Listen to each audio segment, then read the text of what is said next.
Brilliant. I think the thing about the instrument that fascinates me is the fact that the vibrations are set up directly by the player's touch.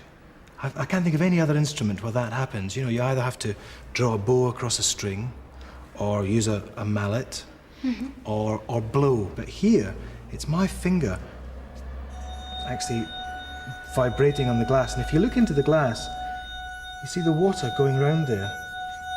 You can actually see the vibrations. And the harder I press, you see it change.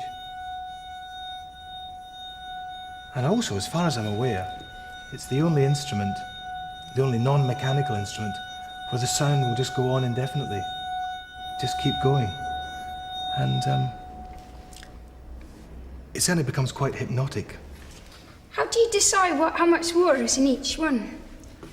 Well, the amount of liquid affects the note. So I use my state-of-the-art digital tuner here. Okay, techno. You know, oh well, I have to be really, you know. And to get the level of the liquid correct, I use my chicken baster. Okay. Play us a bit of Mozart then, go on. Do you need a bit of Mozart? Wow, it's absolutely gorgeous.